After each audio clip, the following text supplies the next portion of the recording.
Assalamualaikum, selamat pagi pada semua pelajar-pelajar yang cikgu kasihi sekalian.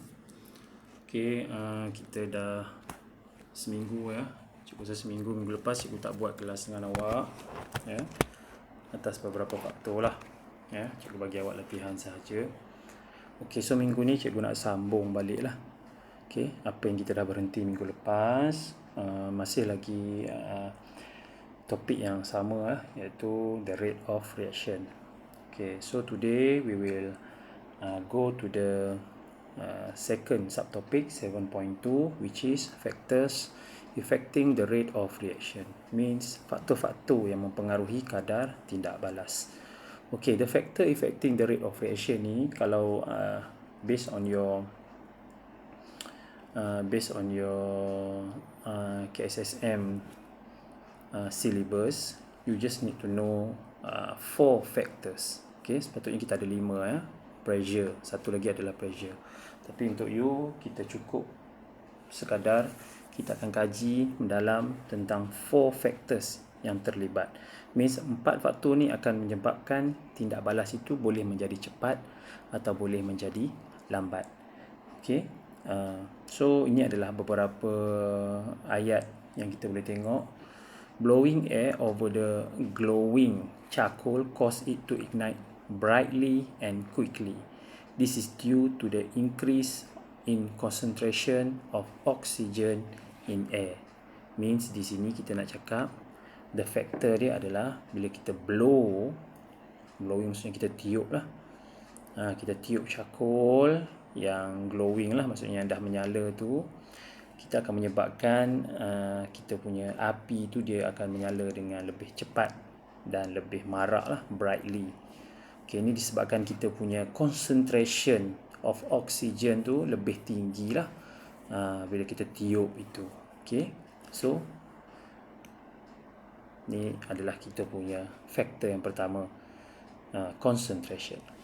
Midterms soar faster on hot days than on cold days due to the difference in temperature. Okay, ni nak kata suatu susu tu akan jadi masam ataupun akan jadi rosak lah kan. So ni di sini masam maksudnya basi kan. So ataupun rosak faster on hot days, pada waktu yang panas, then on cold days due to the difference in temperature. So the second is temperature. The second factor means kalau cuaca tu panas, so the activity of bacteria is more faster. Okay, bakteria dia lebih cepat bertindak balas ataupun lebih banyak aktiviti bakteria menyebabkan kita punya milk tu akan jadi masam lah ataupun basi. Okay, the presence of amylase presence of amylase, biological catalyze enzyme in the saliva, speed up the breakdown of starch to maltose. Okay, so ailio kita ni amylase ya, the presence of amylase. Amylase is amylase ni kita kata dia adalah catalyze. Ya, catalyze. Catalyze ni what are the kita kata apa ya? The role of catalyze ya, apa dia punya peranan dia kan. Peranan catalyze adalah untuk fast the reaction, mempercepatkan kadar tindak balas. Okay, daripada starch tu kanji tukar kepada maltose ya. So di situ so faktor kita yang ketiga adalah catalyze. The manufacture of ammonia gas is carried out at high pressure to increase the rate of reaction. It should be ya, sepatutnya dia ada A di sini ya. Kat mana hilang A tu tak tahu. A tu patut dia ni kot. Cikgu tersilap tengok dia punya ni ya. Ini dia punya ayat first lah. The reaction can occur at different rates by changing the reacting condition. It is easier to start a fire using stick rather than logs due to the difference in the total exposed surface area of the woods. Mean di sini adalah size. Lagi cepat api tu terbakar Kalau kita menggunakan stick ni macam ranting saja, ranting kecil saja. Rather than logs. Logs ni adalah kayu yang lebih besar lah, potongan kayu yang lebih besar. So kalau kita gunakan kayu yang lebih kecil untuk kita start pemanasan, to start the fire, so dia lagi cepat terbakar, because the total exposed surface area of the wood is bigger. Nanti kita tengok kenapa bigger. Kenapa bigger. Okay, so the first factor is the size of reactant. Size of reactant. Okay, so the last one tadi, the manufacture of amino gas is carried out at high pressure to increase the rate of reaction. So ini adalah yang cikgu cakap tadi, high pressure. Maksudnya pressure lah factor. The fifth factor kita adalah pressure. So kita ada 5 factor affecting the rate of reaction. The first one is the size of reactant. The second one is the concentration. The third one is temperature. The fourth one is catalyze tak pun makin kan.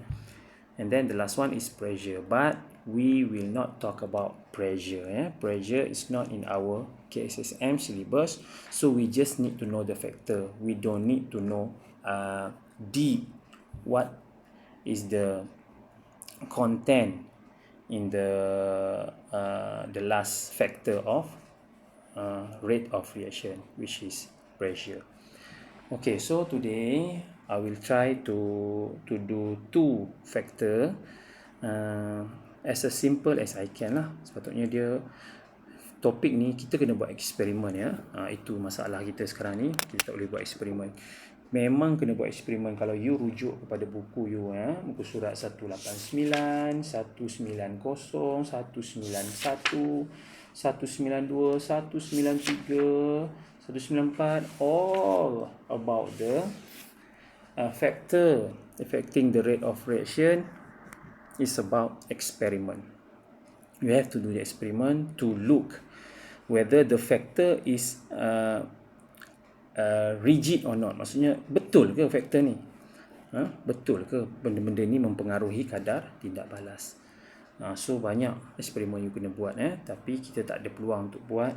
Nanti cikgu akan cuba carikan video untuk awak, untuk awak lihat. Kalau nanti sampai ke sekolah pun eksperimen ni sangat-sangat wajib untuk kita buat supaya awak boleh tengok hasil dia. Refer to page 5 activity 1.1 chemistry practical book. Means memang kita kena buat practical lah, practical hands on berkaitan dengan eksperimen.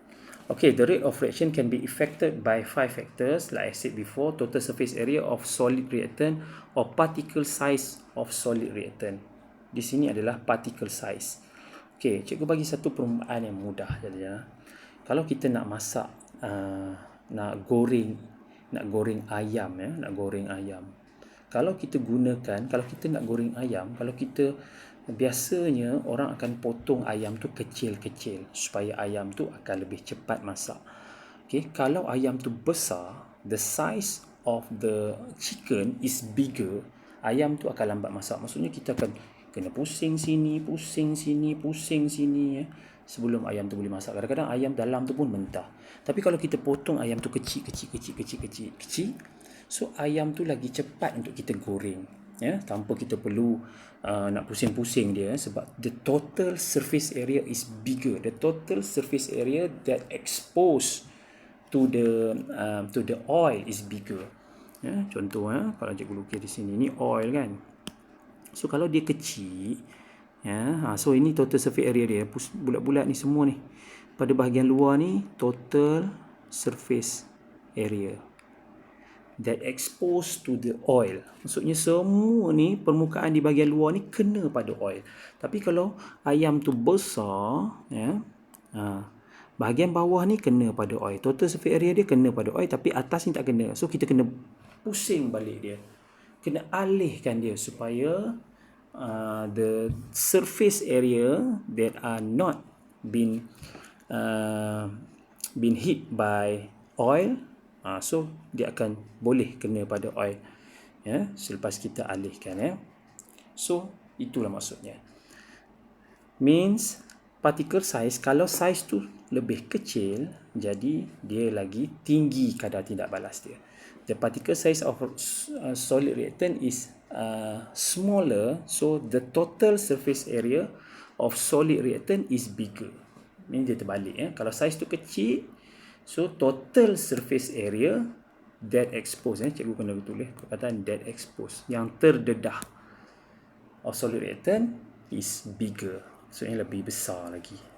Okay, yang kedua concentration of reactant, concentration which mean kalau acid tu 1.0 dengan acid tu 0.5, dah tentulah 1.0 itu lebih cepat kadar tindak balas dia. The rate of reaction of the concentration, the higher concentration is faster than the lower concentration. Nanti pun kita tengok kenapa. Temperature of reaction, okay, and then use of catalyst. Temperature ni kalau temperature semakin tinggi, so the factor the rate of reaction is higher. Okay, use of catalyst, right? Kita guna catalyst. Catalyst ni kita letak. Catalyst did not affect the chemical reaction, but the catalyst is using to faster the rate of the reaction. Okay, the last one is pressure lah.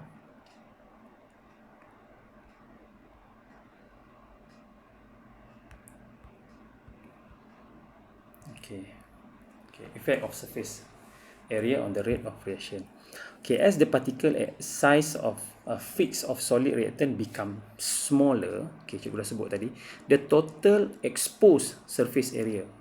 Okay, kalau cikgu tulis the surface area that exposed, sama je ayat dia. The total surface area that exposed ataupun the total exposed surface area become larger, lebih besar. Become larger atau become bigger pun boleh juga perkataan ni.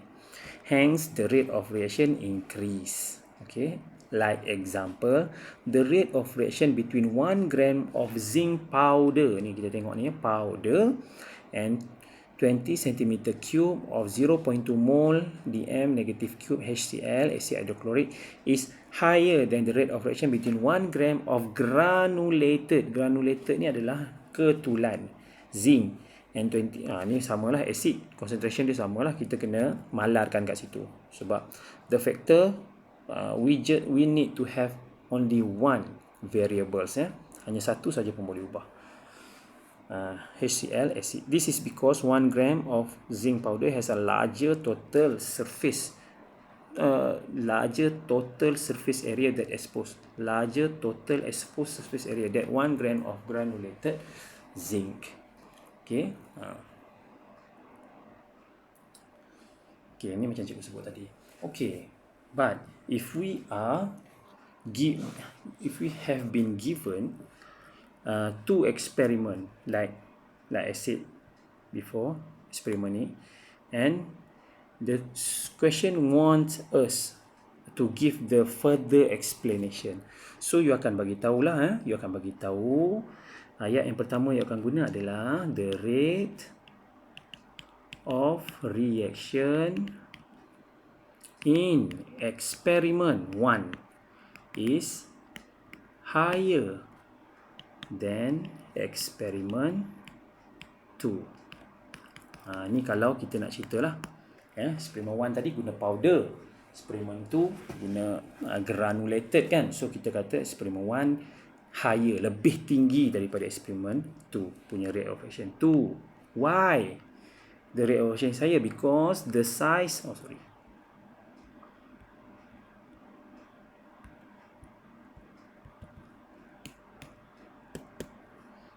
ayo, padam dah. Okay, first tadi cikgu cakap apa? The rate of reaction in experiment 1 is higher than experiment 2. Okay, cukup. Yang kedua, kenapa dia higher? Because the size of zinc Size of zinc tadi kan. Sebab dia guna zinc powder kan. The size of zinc in experiment 1 is smaller. Tak payah dah tulis eksperimen tu. Dah tentulah kita tahu kalau smaller means lebih kecil ni cukup lah. Kita faham lah. Dia compare between the experiment 1 and experiment 2. Dah tentu eksperimen tu lebih besar lah. Okay, number 3. Bila sebut tentang size, kita kena sebut tentang the total surface area that exposed. Okay, the total surface area that exposed in the total surface area of kena tulis of zinc that exposed in experiment. Kita sebutlah zinc sebab ni tentang zinc kan. In experiment 1 is larger kan, larger ataupun bigger pun boleh, larger. Number 3, number 4. So bila benda tu berlaku, awak kena tulis ayat yang keempat ni wajib iaitu frequency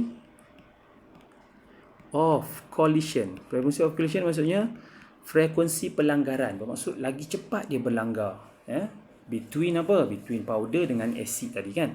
Frequency of collision between zinc and acid Kalau acid saja awak perlu tulis ion hydrogen.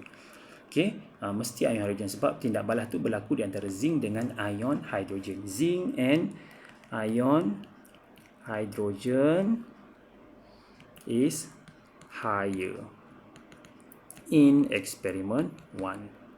Number 4. Okay, the last one, number 5. Frekuensi, masih lagi ni ayat yang sama. Frequency of effective collision. Pelanggaran berkesan, maksudnya pelanggaran tu berkesan tu maksud pelanggaran tu jadi. Maksudnya tindak balas tu berlaku. Frequency of effective collision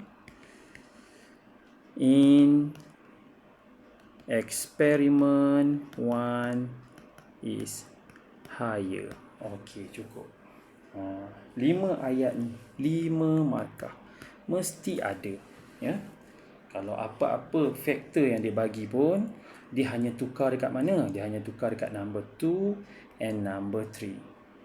And then the reaction between ni, yang ni dia akan tukar. Tengok kepada bahan apa yang tindak balas itu berlaku. Okay, so number 5 ni memang dia akan, awak kena follow je.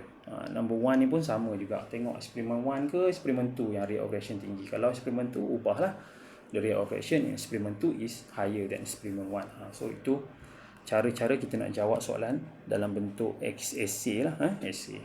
Soalan ni memang sentiasa keluar. Setiap tahun pun akan keluar. Okay, ini macam tadi lah. Total surface area. Okey, so cikgu tak payah buat panjang-panjang sangat lah.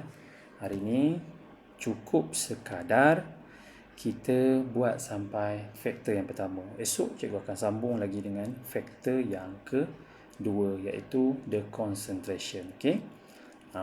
Alright, so untuk latihan awak, cikgu sebenarnya latihan nanti cikgu tengok dalam buku teks lah.